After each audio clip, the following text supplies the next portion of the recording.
Sir मी थोडासा मागच्या प्रश्नावर परत जातो, इलेक्टिव्ह मेरिटच्या.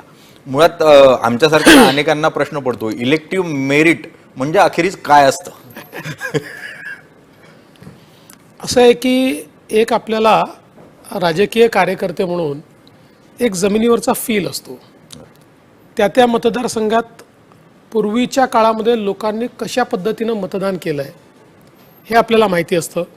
विविध समूह हे पॉवर डायनामिक्समध्ये कसं वागतात, कुठली समूह एकत्रित येतात, कुठली येत नाहीत, अशा सगळ्या ज्या काही पॉलिटिकल अर्थमॅटिकच्या गोष्टी असतात आणि पॉलिटिकल केमिस्ट्रीच्या गोष्टी असतात, या दोन्ही गोष्टी जिथे सर्वाधिक असतं त्याला आपण इलेक्टिव्ह मेरिट म्हणतो.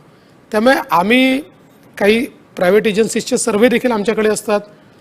आमच्या कार्यकर्त्यांचा एक क्वालिटेटिव्ह सर्वे आम्ही करतो. जे त्या मतदारसंघातले इन्फ्लुएन्सर्स असतात यांचा एक क्वालिटेटिव्ह सर्वे आम्ही करतो.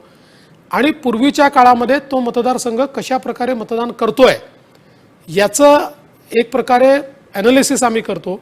आणि या सगळ्या आधारावर आम्ही एक निर्णय घेत असतो की इलेक्टिव्ह मेरिट कोणाला आहे.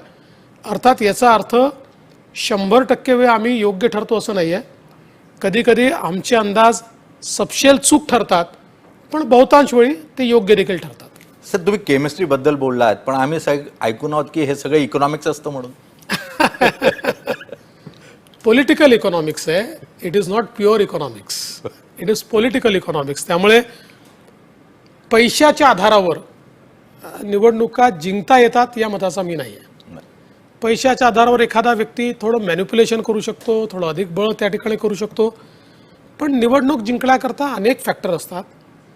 त्या विविध फॅक्टरचं एकत्रीकरण जेव्हा होतं तेव्हा निवडणूक जिंकता येते. सर या परिस्थितीमध्ये असं तुम्ही म्हटलं की कोणत्या तरी समाजाची स्थिती काय आहे, त्या ठिकाणी एक वर्ग कसा प्रभावित करतो, अशा स्वरूपामध्ये निर्णय घेतले जातात. सर्वेही अनेक झाले, म्हणजे भाजप सातत्यानं सर्वे करतं, अभ्यास करतं जमिनीवरचा. सध्याच्या अभ्यासात किती जागा दिसत आहे? मी जागांचं प्रेडिक्शन याकरता देणार नाही की रोज त्या वाढत आहेत. आणि मी जर सांगून दिलं तर कुठेतरी आमच्या महायुतीच्या जागा मीच कमी लेखतोय असा त्याला अंदाज होईल. मी असं म्हणतो की कुठलंही जी निवडणूक असते, कुठलंही इलेक्शन असतं, it is a tough battle हे समजून आपण लढलं पाहिजे. याच्यामध्ये आव्हान आपल्यासमोर आहे असं समजून लढलं पाहिजे. त्यामुळे ही निवडणूकही आव्हानात्मक निवडणूक आहे. पण मी असं म्हणेन की we have edge, we have advantage. आम्हाला एक प्रकारे ॲडव्हान्टेज मला याच्यात दिसतंय.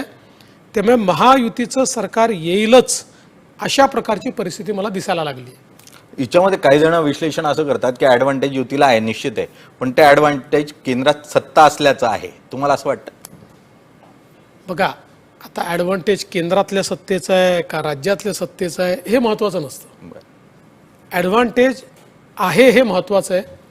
अर्थात केंद्राच्या सत्तेचा ॲडव्हान्टेज याकरता आम्हाला आहे, लोकांनी मागच्या काळामध्ये महाविकास आघाडीच्या सरकारमध्ये बघितलं कशा प्रकारे रोज केंद्र सरकारशी ते भांडायचे, केंद्रातले प्रोजेक्ट बंद करायचे, केंद्रातला पैसा थांबवायचे.